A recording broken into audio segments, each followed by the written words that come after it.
आगे पॉइंट है कि जब तुम शरीर से झुकोगे तो आत्मा में उठोगे।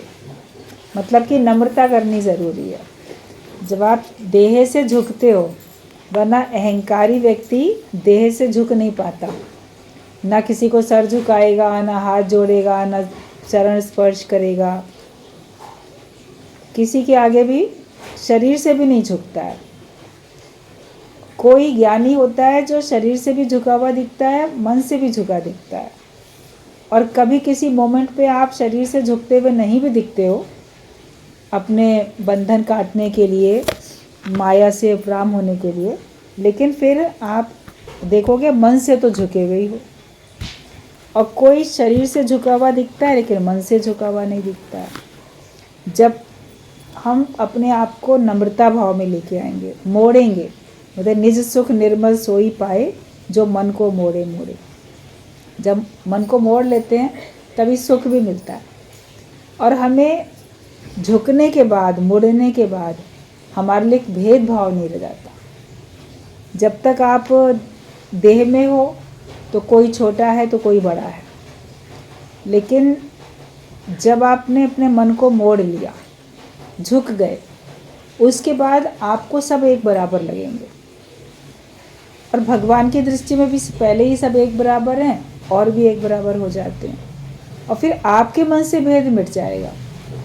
जो जो मुड़ता जाएगा वो एक बराबर होता जाएगा। पहले कोई राजा था, कोई भिखारी था, कोई गरीब था, लेकिन जब वो अपने मन को मोड़ के संतों के पास चले जाते हैं तो वहाँ पे तो सबका एक ही रूप हो जाता है कि सब भगवान के भक्त हैं। फिर कोई ये थोड़ी बोलता है कि भगवान का भक्त ये राजा है तो ये गरीब है। वहाँ पे सभी सत्संगी कहलाते हैं, सभी भगवान के भक्त कहलाते हैं। वहाँ पे उसमें कोई छोटा कोई बड़ा रहता नहीं है। जैसे स्कूल में यूनिफॉर्म पहन के बच्चे चले गए, एक सी यूनिफॉर्म है, चाहे कोई किसी भी कास्ट का है या किसी भी स्टेटस का है, वहाँ पे सब एक बराबर होते हैं। वो सारे उसी क्लास के, उसी स्कूल के स्टूडेंट कहलाते हैं। उनकी और अलग से कोई पहचान नहीं होती है फिर, क्योंकि स्कूल में एडमिशन ले लिया, पढ़ाई करते हैं और स्कूल यूनिफॉर्म में है। तो उस समय उनकी क्या पहचान है? सड़क पे भी अगर जाएंगे तो लोग बोलेंगे फ़लाने स्कूल के बच्चे जा रहे हैं। और जब वो यूनिफॉर्म में नहीं है, अपने घर में है और घर से अपने पेरेंट्स के साथ या वैसे कहीं जा रहे हैं, तो उसमें उनकी अलग पहचान होती है। फ़लाने का बच्चा है, गरीब का बेटा है कि अमीर का है, इस जाति वालों का है कि उस जाति वालों का है, वो बाद में पहचान उस समय होती है। लेकिन जब वो स्कूल में है, पढ़ाई कर रहे हैं और यूनिफॉर्म में है, तब फिर उनके ऊपर अलग अलग नहीं होता, एक पहचान होती है। तो जब हमारे अंदर हम ज्ञान पक्का करते हैं, हम इस ज्ञान के लिबास में रहते हैं, गुरु की दृष्टि में रहते हैं। जैसे स्कूल में बच्चे टीचर्स की निगाह में रहते हैं, तो जब आप गुरु की दृष्टि में रहते हो तो आप देखोगे कि आपके लिए सब बराबर, आपको भी सब एक बराबर करके देखे। फिर आपको कोई छोटा बड़ा करके नहीं देखेगा। तो अपने आप को मोड़ना ज़रूरी है, अपने आप को नम्रता भाव में आना ज़रूरी है। हमारे शरीर में भी हमारे दो हाथ हैं, हथेलियाँ हैं, उंगलियाँ हैं, अंगूठा है, उंगलियाँ हैं। तो आप देखो सारी उंगलियाँ जो हैं, चारों उंगलियाँ, उनके साइज़ अलग अलग होते हैं। कोई लंबी है, कोई छोटी है, कोई इससे इस साइज़ की, कोई इस साइज़, चारों की अपनी लंबाई अलग अलग है। ऐसे वो उंगलियां आप देखोगे तो आपको छोटी बड़ी दिखाई देंगी, लेकिन जब आप मुट्ठी बांधने के लिए अपने को उंगलियों को मोड़ते हो, मोड़ने के बाद उनको देखो तो सब एक बराबर दिखती हैं। उसमें कोई छोटी बड़ी दिखती है क्या? आपने ऐसे उंगली हाथ किया तो छोटे बड़ी दिख रही हैं, और जब मोड़ लोगे तो मोड़ने के बाद देखो सब बराबर हो जाती हैं उंगलियाँ। उसमें फिर आप छोटा बड़ा नहीं समझ में आएगा कौन सी छोटी कौन सी बड़ी है, क्योंकि मोड़ने के बाद सब एक बराबर हो गए। तो जिसने अपने मन को मोड़ लिया, अमीर हो चाहे गरीब हो, वो सब फिर एक बराबर हो जाते हैं। भगवान की भक्ति करने वाले किसी दूसरे के अंदर भी भेद नहीं रखते हैं। और अगर आप दूसरे में भेद रख रहे हो तो इसका मतलब अभी आप मुड़े नहीं हैं। एक उंगली मुड़ी है, बाकी नहीं मुड़ी, 3 मुड़ गई, एक नहीं मुड़ी, तो जो नहीं मुड़ी है उसी को तो भेद दिख रहा है, और उसमें सबको भेद दिख रहा है। तो हमें अपने आप को शरीर से भी झुका लेना है। देह से भी अकड़ के नहीं चलो, बोलते अकड़ के मत चलो। अकड़ तो मुर्दे की पहचान होती है, और जो जीवित है वो अपने मन को मोड़ना जानता है। सुख भी आपको चाहिए तो अपने आप को मोड़ते चले जाओ, और जितना आप शरीर से झुकोगे तो उतने आप आत्मा में ऊंचे उठोगे, उतनी आपकी महानता होगी, उतना परमात्मा की निगाह में आप ऊंचे उठते जाओगे। आप शरीर से झुकते जाओ, ईश्वर के करीब होते चले जाओगे। भगवान के नज़दीक अगर होना है तो हमको अपने आप को मिटाना पड़ेगा। ये मंजिल मिटने की है, मरने की मंजिल है। अज्ञानता को मिटाना है, जीव भाव को ख़त्म करना है, यही तब वही मंजिल है। तभी कहा कि जिस मरने ते जग डरे वो मोको आनंद, मरने ते ही पाइए पूर्ण परमानंद। कबीरदास ने दोहा बोला है कि जिस मरने से जग डरता है, अरे कैसे मर जाएं, क्यों मर जाएं, कहीं मर ना जाएं, फलाना ना मर जाए, तो उससे भय रहता है ना। मगर कबीर ने कहा कि जिस मरने से जग डरे वो मोको आनंद, वो तो मेरे को आनंद है, अपने को मिटा के चलने में बड़ा आनंद है। क्योंकि मरने ते ही पाइए पूर्ण परमानंद, जब अपने को जीते जी गुम करके बैठोगे तब आपको पूर्ण परम आनंद की प्राप्ति होगी। हम कुछ बन के बैठते हैं, उसी में आपको दुख सुख महसूस होता है। कुछ बन के नहीं बैठो तो दुख सुख भी महसूस नहीं होने वाला है। मैं फलानी हूँ, मेरे पास ये अभाव है, ये कमी है, तो हो गया दुख। मैं फलानी हूँ, मेरे पास ना इतना सब कुछ है, हो गया सुख।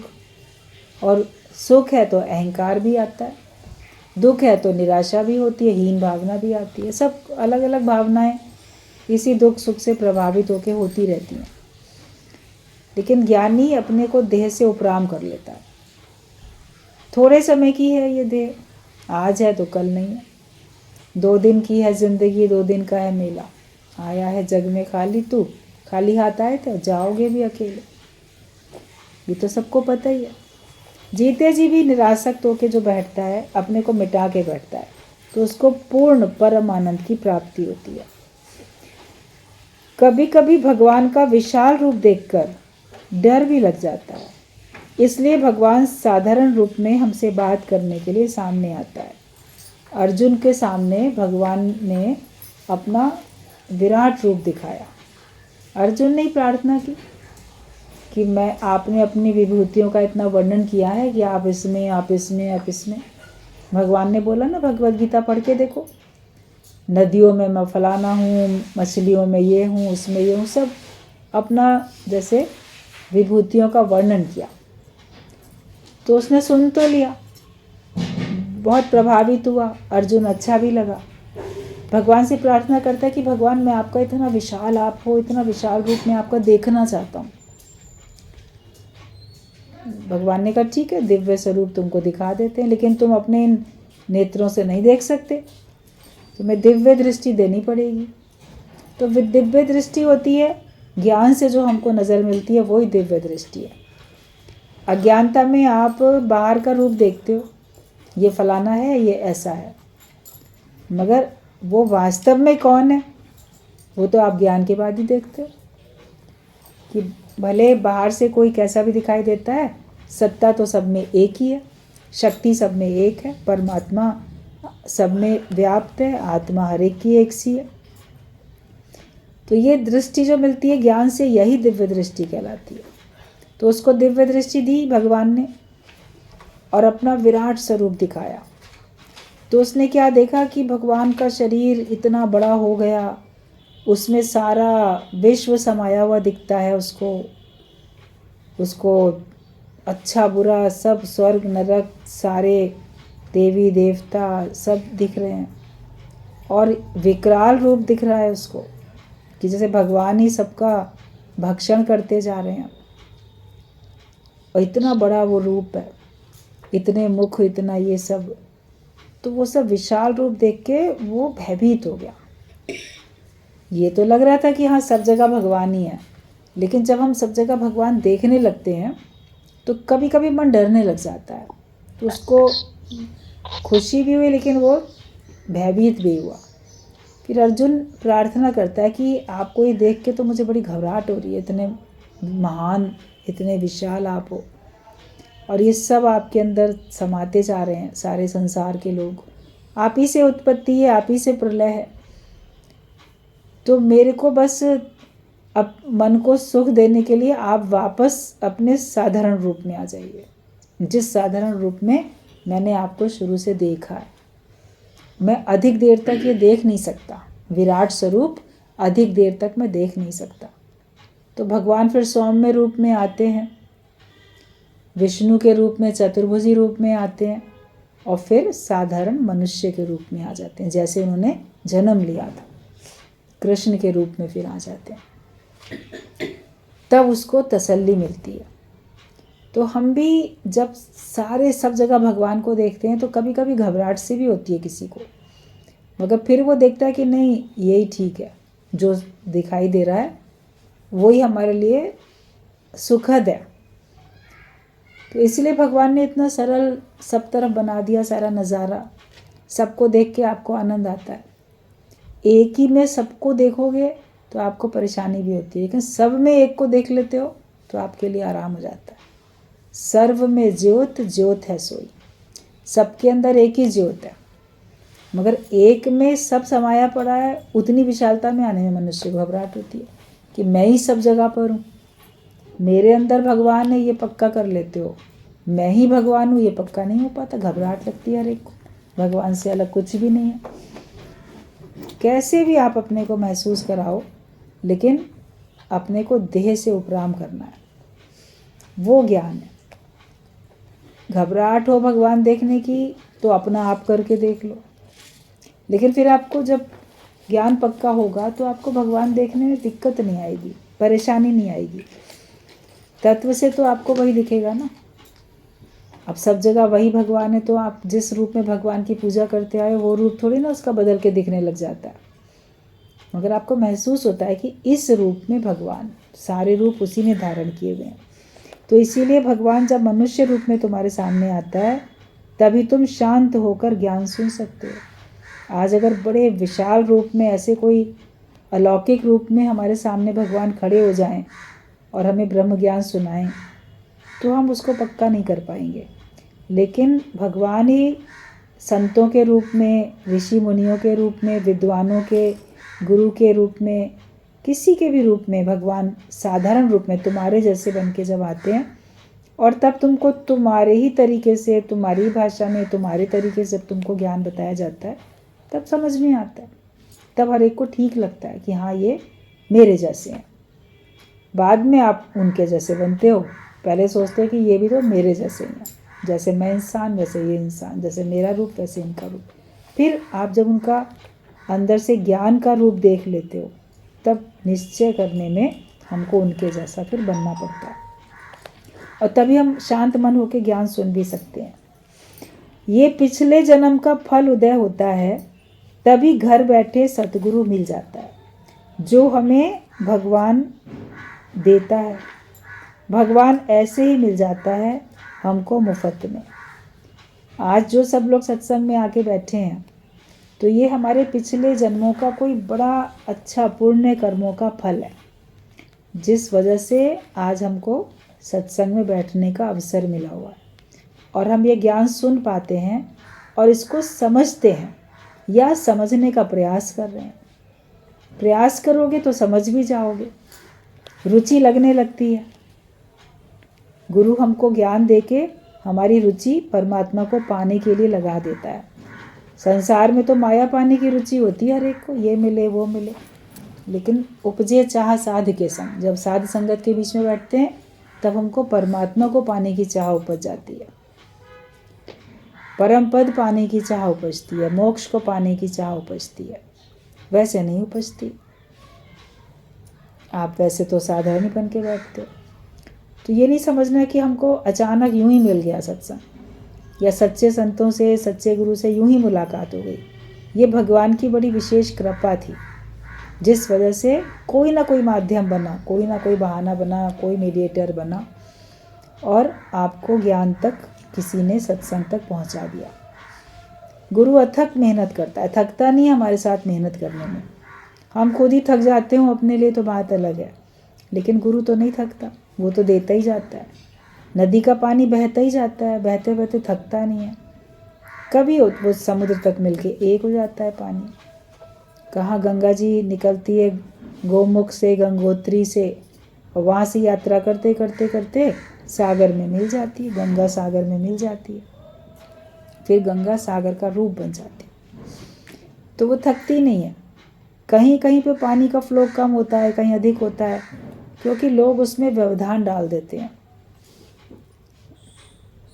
आपके अंदर के भी जो विकार हैं वो आपकी उन्नति में व्यवधान डालते हैं, तो रुकावट दिखती है। लेकिन जो तीव्र पुरुषार्थ करता है तो रास्ते में आने वाली हर बाधाओं को बहाता हुआ ले जाता है, हटाता हुआ चला जाता है आगे, और वो अपनी मंजिल पे पहुंच जाता है। हमको भी सबको अपनी मंजिल पे पहुंचना है। अच्छा कार्य किया है तो हमको अच्छा संग मिला, आज भी अच्छा कार्य करेंगे तो हमारे सारे जीवन में हम देखेंगे अच्छाई ही भरी हुई है। जो बांटोगे वो मिलेगा, जो बीज बोओगे वही फल मिलेगा। प्रेम बांटो, ज्ञान बांटो, अच्छाइयों को फैलाओ, अच्छाई बांटो, तो जो आपने बांटा है वही पलट के आपके पास आएगा। ये नियम है, प्रकृति का नियम है, जो आप बोते हो वही पाते हो। तो अच्छाइयाँ ही हर एक के हृदय में स्थापित करो, अपने हृदय में भी, हर एक के हृदय में। आपके पास ज्ञान के बीज होने चाहिए, अच्छाइयों के बीज होने चाहिए।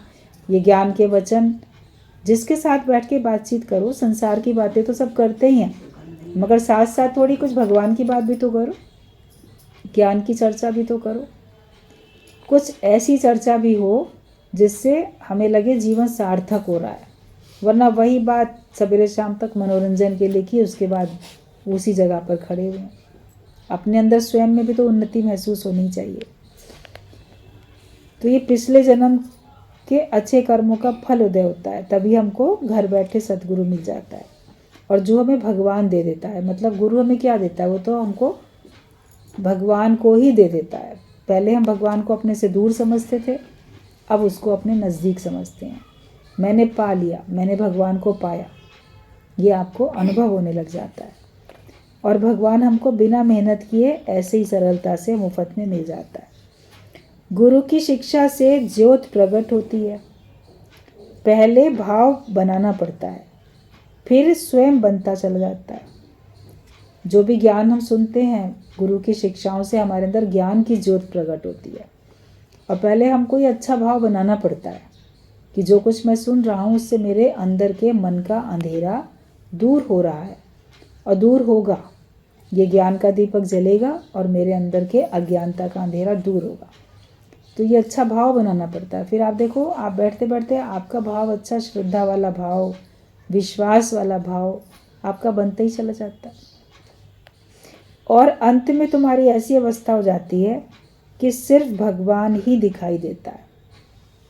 ऐसा होगा, अभी तो दोस्त, दुश्मन, अपना, पराया, तू, मैं, ये सब दिखता है, लेकिन फिर आप देखोगे कि आपको लगेगा सारे संसार में है ही एक भगवान का रूप।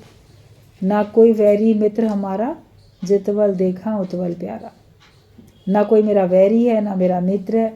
जिस पे दृष्टि जाती है लगता है ये सब भगवान ही तो है, इस रूप में भगवान है, इस रूप में भगवान है।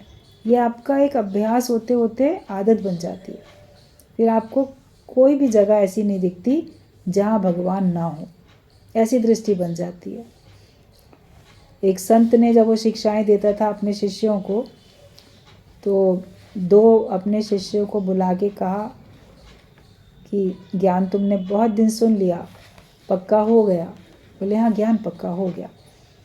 तो उसने क्या किया कि एक एक कबूतर दोनों को दे दिया, और कहा ऐसा करो, कहीं ऐसी जगह इस कबूतर को मार के आना जहाँ तुम्हें कोई ना देखता हो। तो एक ने तो ज्ञान सुना था, लेकिन स्थूल रूप से, मोटी बुद्धि से सुना था उसने, अभी गहराई में नहीं गया था। बोला ठीक बात है, कोई बड़ी बात है, जहाँ कोई नहीं देखेगा वहाँ मार के चले आएंगे। गया उसने, कहीं किसी सुनसान जगह पे गया, चारों तरफ देखा कोई नहीं देख रहा है, झट से कबूतर की गर्दन मरोड़ी, तोड़ा, उसको काटा, और फिर मुर्दा कबूतर को ले आया गुरुजी। कोई नहीं देख रहा था, मैंने अच्छी तरह चारों तरफ देख लिया था, मुझे किसी ने नहीं देखा कबूतर को मारते हुए। और जो दूसरा शिष्य था वो लौटा ही नहीं, वो जगह ही ढूंढता रहा। शाम तक आया वापस, थका हारा, जिंदा कबूतर वापस लेके आया। बोलता है कि कोई जगह ऐसी मिली नहीं जहाँ मुझे कोई ना देखता हो। आपने कहा था कि जहाँ कोई ना देखता हो। सुनसान निर्जन जगह पे तो गए जहाँ मनुष्य नहीं है कोई, पशु पक्षी भी नहीं है कोई, लेकिन जब आपने कहा था कोई ना देखता हो, तो जब मैं देखता था इस कबूतर को तो कबूतर मुझे देख रहा है। तो कोई तो देख रहा है ना, मैं उसे देख रहा हूँ, वो मुझे देख रहा है। आँख बंद भी कर लूँ तो लगा भगवान तो देख रहा है। हर जगह लगा यहाँ भी भगवान तो देख रहे हैं, कौन सी जगह ऐसी ना भगवान नहीं देख रहे हैं। तो फिर मैं नहीं मार सका। कोई जगह ऐसी नहीं मिली जहाँ भगवान मुझे ना महसूस हुआ हो, देखता हुआ। तब गुरु ने कहा कि तुमने ज्ञान सही तरह से पक्का किया है, उसको अभी बहुत अभ्यास की ज़रूरत है। हम इतना पक्का कर लें कि हम कहीं भी हों, हमें लगे कि भगवान मुझे देख रहा है। जब यही बात अगर एक पक्की हो जाती है तो आप देखो, आपसे सारे बुरे काम करने छूट जाते हैं।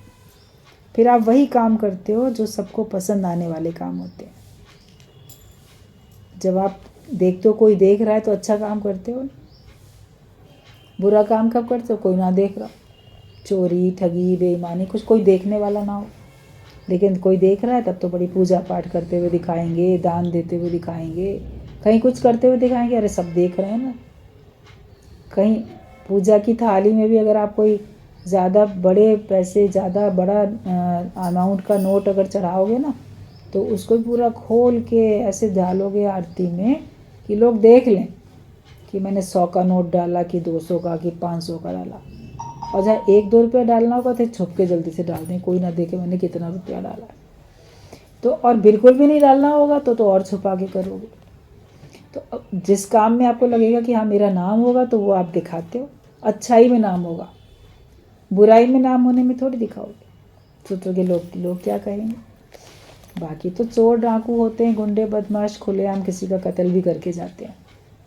उनको भय नहीं होता कानून का, भय नहीं होता समाज का, भय नहीं होता भगवान का, तो गलत काम करते हैं। लेकिन वो पकड़े भी तो जाते हैं, उनको दंड भी तो मिलता है। फिर ईश्वर की ओर से तो अनेक जन्मों तक दंड पाएंगे। कानून तो एक ही बार उनको देगा दंड, आजीवन कारावास या फांसी या कितने साल की जेल। उसके बाद छूट भी सकते हैं, नहीं भी छूटेंगे तो एक ही बार में कानून उनको दंड देगा।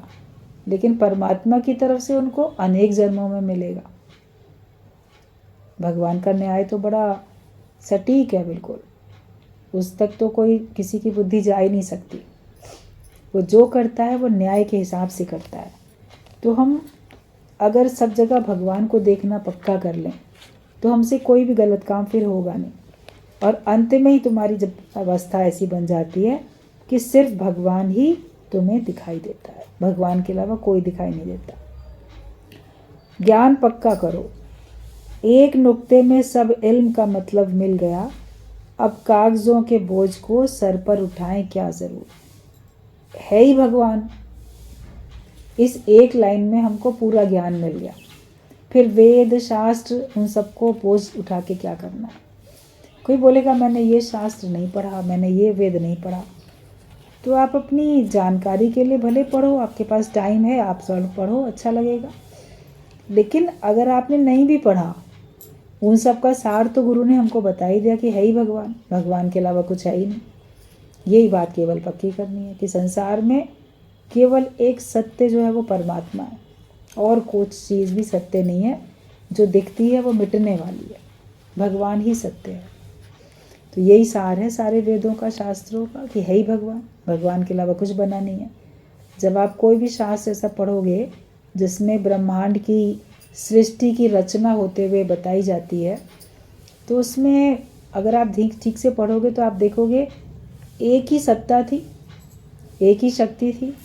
उसने पहले एक रूप बनाया, फिर उसने ही अपने अनेक रूप बना लिए, और उसी से ही संकल्प मात्र से, उसी से ही ये सारी जितनी की जड़ प्रकृति है वो भी सारी की सारी प्रकट हो गई। उसी से ही सब प्रकट हुआ, एक की ही सब संतान है। फिर आगे प्रजापति का, इसका उसका सब दिखाते हैं। कि उसकी इतनी संतानें, फिर उसकी इतनी लड़कियां, इतनी संतानें, फिर उनसे किसी से वनस्पति सारी पैदा हो गई, किसी से राक्षस, किसी से सांप, किसी से कुछ। तो अलग अलग जो प्रकृति, अलग अलग जो 84 लाख योनियाँ हैं, वो बनी तो एक परमात्मा से ही है ना। बाद में सांप जो है, सांप को, पशु, पशु को, सब उस मनुष्य, मनुष्य को इस प्रकार से जन्म देता हुआ या मारता हुआ दिख रहा है, लेकिन बने तो सब एक ही से है ना। शुरू में तो ये सब अलग अलग नहीं थे, भगवान ने केवल सबको बनाया।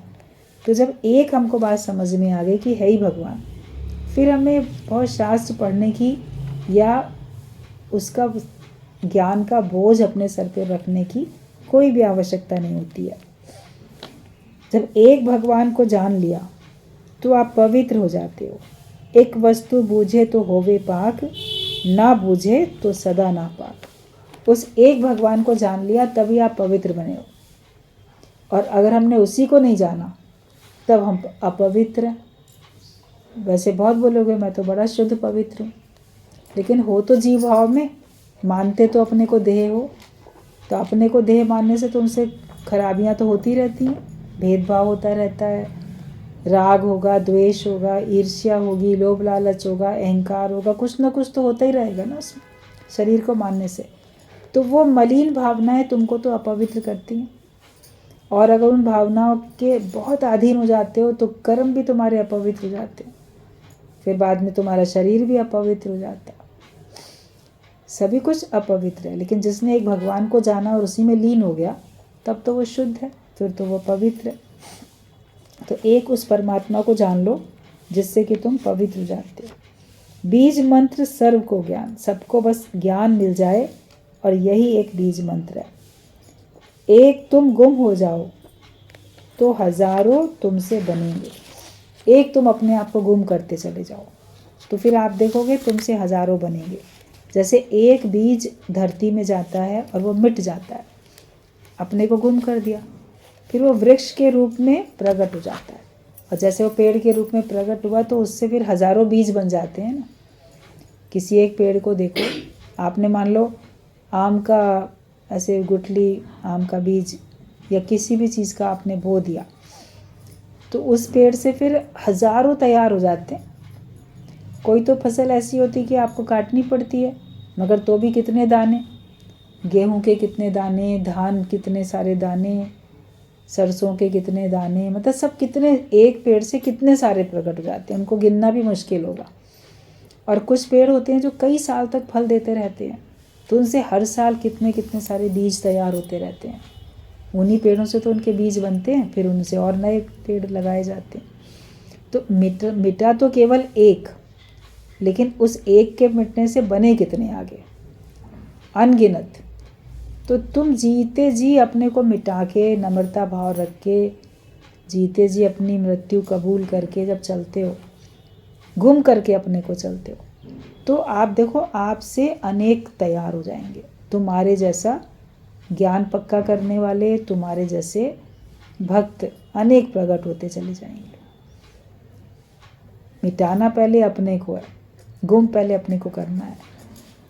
बीज जब तक अपने को मिटाता नहीं है तब तक सोचता रहता है कि काश मेरे पास भी थोड़े से कोई टहनी हो, कोई पत्ते हों।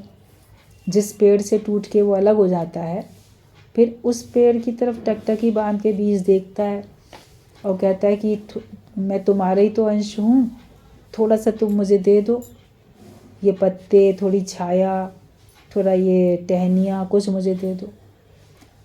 तो पेड़ उसको दे थोड़ी सकता है, पेड़ उसको कहता है तुम ये सब प्राप्त कर सकते हो, जितना मेरे पास है तुम ये सब प्राप्त कर सकते हो, मुझसे मांगने की ज़रूरत नहीं।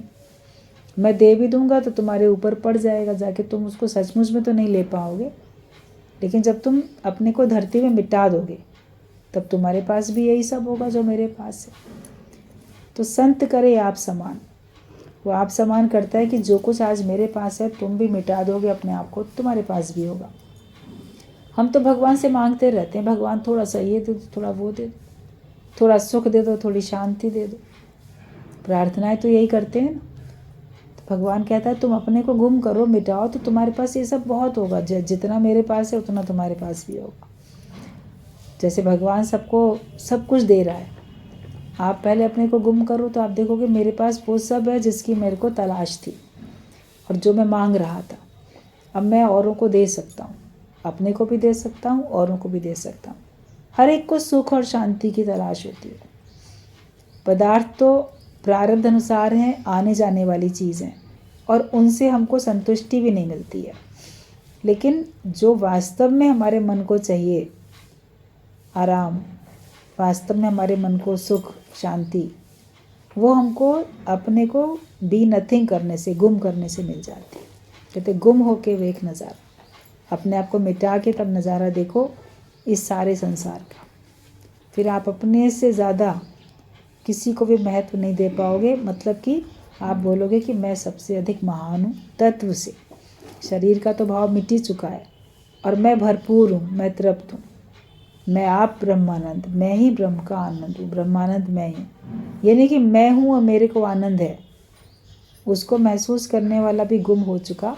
और जैसे केवल मैं हूँ आनंद का ही स्वरूप। उतनी ऊंची मंजिल है, उतना ऊंचा रास्ता है, उस पे चल सकते हो। एक एक कदम बढ़ाते बढ़ाते सब उस मंजिल तक पहुंच सकते हैं। जो जहाँ तक भी अपना निश्चय कर चुका है उसके आगे से अपना निश्चय करे, यही उसको कार्य करना है।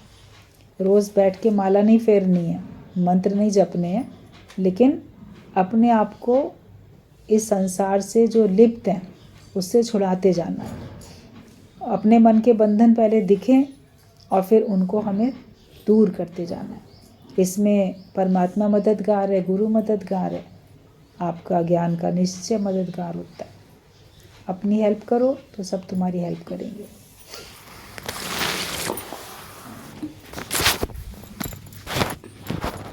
क्या आया समझ में?